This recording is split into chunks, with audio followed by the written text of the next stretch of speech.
What's up guys? Again, this is Mitch and for today's video, a day with my life, pasabi ko lang ng mas piniling makipagsapalaran dito sa Manila.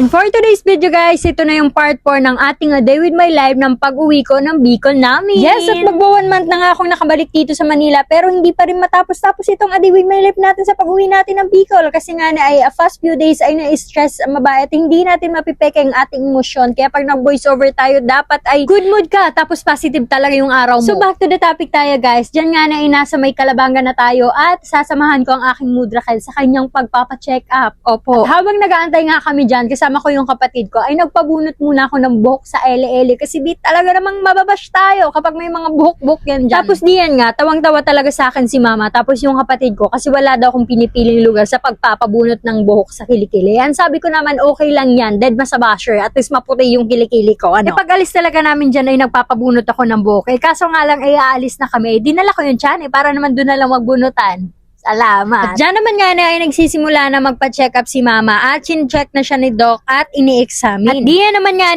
kung makikita nyo ay nagiging emotional na naman si mama kasi every time na makita niyan si doc ay umiiyak talaga siya. At sa mga di nga po nakakaalam, si mama nga po pala ay may sakit na mild stroke. At sa edad nga po na 48, ito yung nangyari sa kanya at nakuha niya ito sa sobrang stress. At isa nga po sa alam namin na naging cause ay ang pagkawala ng ikatatlo naming kapatid. At nung tinanong ko naman si doc kung bakit lagi na lang si mamang emotional, eto daw ay dahil hindi lang stroke ang kanya pinagdadaanan at dumadaan din daw siya sa depresyon. Dahil kung minsan daw ay pumapasok sa kanilang mga isipan na wala na daw silang silbi. Lalo na ang pagiging na dahil dati lahat ay nakaasa sa'yo pero ngayon ikaw na umaasa kasi hindi mo na siya makaya. Kaya naman kailangan talaga natin ng mahabang pasensya at pag-unawa sa may mga gantong kalagayan. Pero mama, kahit ganyan yung kalagayan mo, proud po ako sa'yo kasi napalaki mo kaming siyam na magkakapatid. Mahal na mahal po kita mama. Babawi po ako sa'yo. Change topic guys kasi naiiyak na ang babaeng to. Hindi bagay.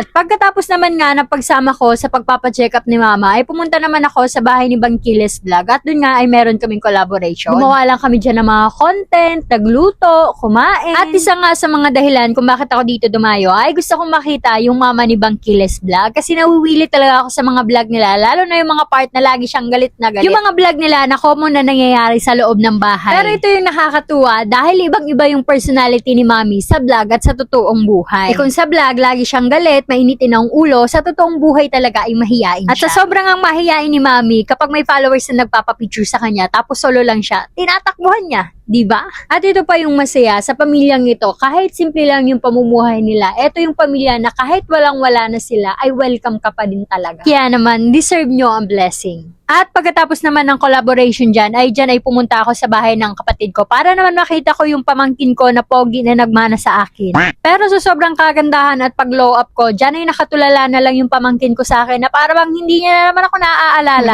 Dyan nga ay pinatry ko siya na mag-bless kasi naman soon to be ninang ako ng batang yan. Pero ayan, tingnan mo, tinamad. Hindi na naman talaga na training ng nanay.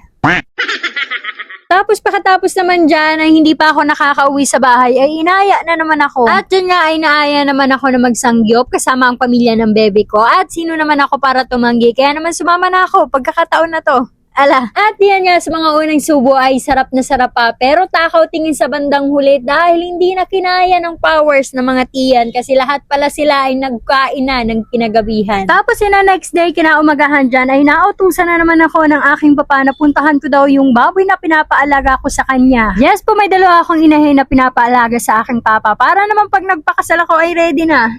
Charis! Tapos diyan nga ay kasama ko yung boyfriend ko. Tapos nag-insist naman siya na siya na daw yung maglilinis. O, diba? Apakahusay. Pwede na talagang pakasalan. Ala, wala pang kasalan. Tapos guys, maikwento ko lang pala sa inyo. Ang iba, akala nila kapag nag-aalaga ka ng baboy, tapos nagbenta ka, akala nila paldo-paldo na. Pero yung pag-aalaga talaga ng baboy, take risk dahil hindi sa lahat ng oras ay papaldo ka. Lalo na ngayon, tumataas at nagmamahal yung kilo ng feeds, pero yung kilo ng buhay na baboy ay pababa ng pababa. Kaya naman talagang malulugi ka. Kasi dito sa amin sa Kamsur, nagre-range lang yung price na 160 to 180 per kilo ng buhay na baboy. Kaya naman hindi talaga mababawi yung pagod, yung hirap, yung effort mo, yung time para sa pag-aalaga ng baboy. Tapos maswerte ka na lang kung hindi magasakit yung baboy mo. Change topic naman tayo at nasa huling parte na tayo ng ating storya. At diyan nga ay pumunta naman ako sa bahay ng aking lola. At itong lola ko ay mama siya ng mama ko.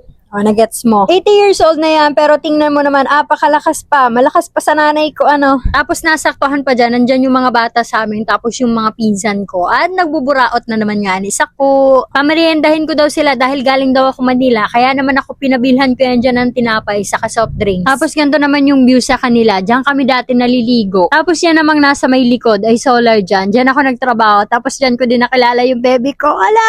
Salamat, Power China! Kung hindi dahil sa'yo hanggang ngayon, siguro wala pa akong jowa. Magiging titang ina na lang talaga ako. Tapos diyan, hindi na rin kami nagtagal at nagpaalam na din kami kay Lola. Pero ayan naman yung mga bata, binuburaot na naman ako. Kaya naman pinagbibigyan ko sila ng tag 50. Tapos itong lula ko, talaga naman nakatingin din siya na para bang nangungusap ang mga mata. Kaya naman binigyan ko siya ng isang papel na gold. Ala, humihirot pa nga, gusto nga blue. Mama mo blue. Charis. So, paano ba yan? Hanggang dito na lang aking video. Sana may natutunan kayo. Maraming salamat. Paaram.